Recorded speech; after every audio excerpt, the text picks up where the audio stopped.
여러분, 오늘 점심 뭐 드셨나요? 불과 10년 전만 해도 한국에서 샐러드는 한 끼 식사라기보다 다이어트 음식이나 사이드 메뉴에 가까웠습니다. 돈 내고 풀을 사 먹어. 이런 말도 자연스럽게 나오던 시절이었죠. 그런데 지금은 다릅니다. 강남, 여의도, 판교 같은 핵심 상권엔 어김없이 이 브랜드의 간판이 보입니다. 바로 샐러드인데요. 2024년 본사 매출 약 371억 원, 최근 기준 340여 개 매장 규모까지 성장한 브랜드. 샐러드는 어떻게 아무도 밥처럼 보지 않던 샐러드를 직장인의 점심 메뉴로 바꿨을까요? 그리고 왜 지금은 수제버거 브랜드 다운타우너까지 인수하며 더 큰 F&B 플랫폼으로 움직이려는 걸까요? 오늘은 샐러드의 성장 전략과 그 뒤에 숨은 현실까지 알아보겠습니다. 샐러드의 출발은 2013년으로 거슬러 올라갑니다. 당시 한국에서 샐러드는 지금처럼 자연스러운 한 끼 식사가 아니었습니다. 건강식은 비싸고 양은 적고 다이어트 하는 사람들이 먹는 틈새 메뉴였죠. 그런데 이 시장의 가능성을 본 두 명의 대학생이 있었는데요. 고려대 경영학과의 안상원 대표와 연세대 사회학과의 이건호 대표였습니다. 두 사람은 창업학교에서 만나 새로운 외식 아이템을 고민하던 중 한 가지 빈틈에 주목합니다. 건강하게 먹고 싶은 사람은 늘고 있는데 빠르고 배부르게 먹을 수 있는 건강식은 주변에서 찾기 어려웠죠. 이 대표는 미국에서 접한 샐러드 식문화에서 가능성을 봤습니다. 샐러드도 단순한 사이드 메뉴가 아니라 간편하게 먹는 한 끼가 될 수 있다라고 본 겁니다. 안 대표 역시 이 아이디어를 듣고 전국 곳곳에 샐러드 매장이 생기는 모습을 상상했다고 합니다. 하지만 현실은 쉽지 않았습니다. 결국 이 대표는 경기도 김포에 있는 할머니 집을 담보로 2억 원을 대출받아 사업을 시작하는데요. 이후 두 사람은 친구의 자취방에서 약 10개월 동안 드레싱을 연구했습니다.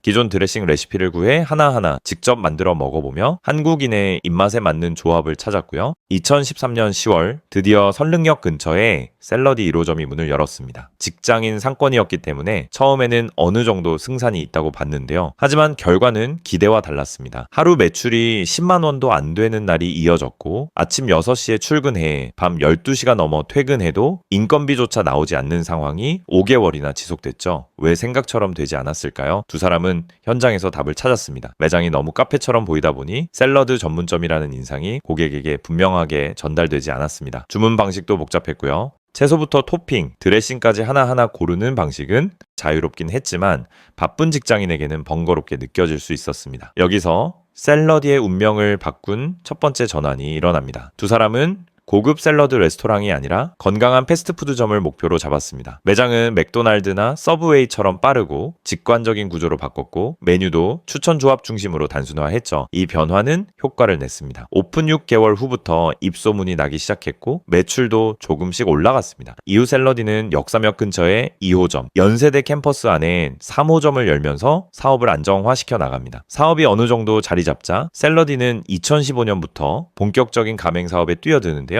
하지만 매장을 늘리려면 샐러드만으로는 부족했습니다. 샐러드에 대한 가장 큰 거부감은 먹어도 금방 배고프다는 인식이었기 때문이죠. 그래서 샐러디는 또 하나의 중요한 확장을 합니다. 바로 원볼이었습니다. 채소에 곡물밥과 따뜻한 토핑을 더해 샐러드를 더 든든한 한 끼로 만든 건데요. 실제로 원볼은 출시 8개월 만에 1위 메뉴로 올라섰고 이후 샌드위치와 랩 같은 메뉴까지 더해지면서 샐러디는 고객층을 넓혀갑니다. 2020년 6월 기준으로는 원볼, 샌드위치, 랩 같은 메뉴가 전체 매출의 55%를 넘을 정도였죠. 이런 메뉴 확장과 가맹 사업이 맞물리면서 샐러디는 2020년 100호점을 돌파합니다. 그런데 여기서 질문이 생깁니다. 샐러디는 어떻게 샐러드라는 까다로운 메뉴를 전국 프랜차이즈로 키울 수 있었을까요? 비결은 단순히 메뉴에만 있지 않았습니다. 핵심은 공급망이었는데요. 샐러드 비즈니스의 가장 큰 적은 신선도와 품질 편차입니다. 채소는 날씨에 따라 가격이 흔들리고 여름 폭염이나 겨울 한파가 오면은 수급 자체가 불안해질 수 있습니다. 게다가 매장마다 채소를 씻고 자르고 보관하는 방식이 다르면 맛도 품질도 제각각이 될 수밖에 없죠. 그래서 샐러디는 매장이 늘어날수록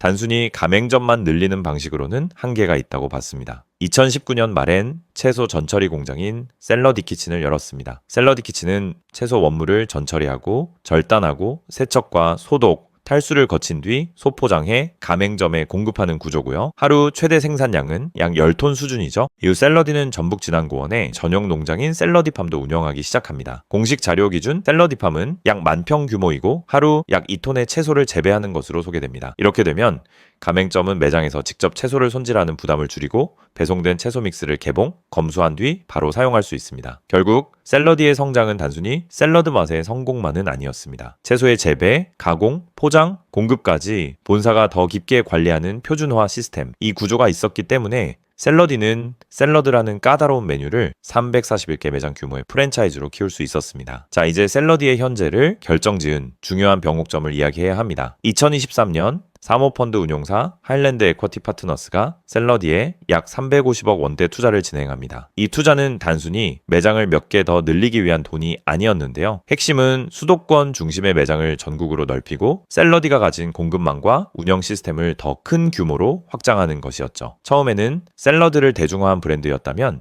이제는 여러 외식 브랜드를 묶어 키우는 F&B 포트폴리오 회사로 움직이는데요. 그 흐름을 보여준 사건이 바로 다운타우너 인수였습니다. 2024년 말 샐러디는 수제버거 브랜드 다운타우너의 지분 80%를 인수하며 경영권을 확보했습니다. 다운타우너는 아보카도 버거, 해시브라운 버거 같은 메뉴로 젊은 소비자들에게 인지도를 쌓은 브랜드였습니다. 하일랜드 피 입장에서는 샐러디 하나만 키우는 데서 멈추기보다 이미 만들어둔 매장 운영 노하우와 밸류 체인을 활용해 다른 외식 브랜드까지 확장할 수 있다고 본 거죠. 실제로 2025년 보도에선 샐러디와 다운타우너를 단순 합산하면 매출 규모가 500억 원에 가까워진다는 분석도 나왔습니다. 즉, 샐러디는 이제 샐러드만 파는 회사에 머물지 않으려 합니다. 그렇다면 점주 입장에서 샐러디는 어떤 숫자일까요? 2024년 샐러디 가맹점 평균 매출은 약 3억 1,410만 원입니다. 월로 나누면 약 2,618만 원 정도인데요. 겉으로 보면 나쁘지 않은 숫자죠. 여기에 샐러디 본사가 말하는 평균 영업이익률 25%를 적용하면은 전국 평균 매장 기준 월 영업이익은 약 650만 원으로 계산됩니다. 하지만 이 숫자는 그대로 받아들이기 어렵습니다. 25% 영업이익률은 일부 매장과 특수상권을 제외한 본사 자체 추산이기 때문인데요. 실제 수익은 원재료비, 임대료, 인건비, 배달 수수료, 그리고 사장이 직접 운영하는지에 따라 달라집니다. 특히 샐러디는 채소 신선도와 폐기율 관리가 중요합니다. 여기에 배달 비중이 높아지면 플랫폼 수수료 부담까지 커질 수 있고요. 결국 같은 매출이 나와도 점주가 가져가는 돈은 비용을 얼마나 통제하느냐에 따라 달라지죠. 그래서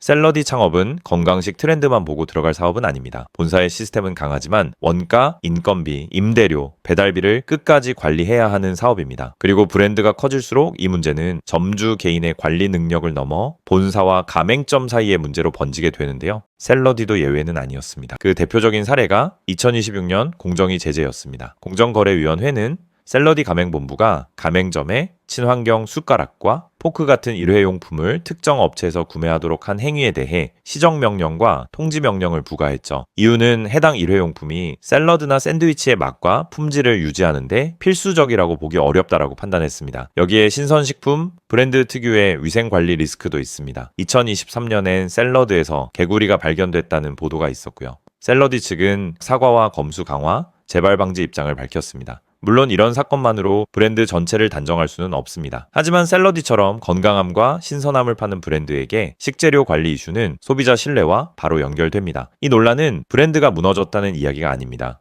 수백 개 매장을 가진 프랜차이즈가 되면서 이제는 메뉴뿐 아니라 가맹점 관계, 비용 구조, 식재료 관리까지 함께 증명해야 하는 단계에 들어섰다는 뜻이죠. 그럼에도 샐러디는 다음 성장을 준비하고 있습니다. 이제 샐러디가 보는 건 단순한 매장 수만이 아닙니다. 핵심은 고객을 직접 관리하는 힘인데요. 현재 샐러디 공식 앱 회원 수는 51만 명을 넘어섰고 전년도 1분기 대비 약 27% 증가했습니다. 앱 회원이 늘어나면 샐러디는 고객의 주문 패턴을 바탕으로 쿠폰, 멤버십, 신메뉴 테스트를 직접 운영할 수 있습니다. 배달 플랫폼 의존도를 조금씩 낮출 수 있는 기반이 되는 거죠. 해외 진출도 중요한 카드인데요. 샐러디는 미국 웨스트민스터를 시작으로 대만 가오슝, 필리핀 마닐라까지 진출했습니다. 여기서 내세우는 콘셉트는 단순한 샐러드가 아니라 한국식 건강 퀵서비스 레스토랑이죠. 비빔밥, 불고기, 고추장 소스 같은 K푸드 요소를 더해 한국식 건강한 한 끼로 차별화하려는 전략입니다. 가격 전략도 중요해졌습니다. 대표 메뉴는 9,900원대로 낮추며 만원 안팎의 가격 저항선을 관리하고 있습니다. 이제 샐러디 앞엔 새로운 질문이 놓여 있습니다. 본사와 가맹점은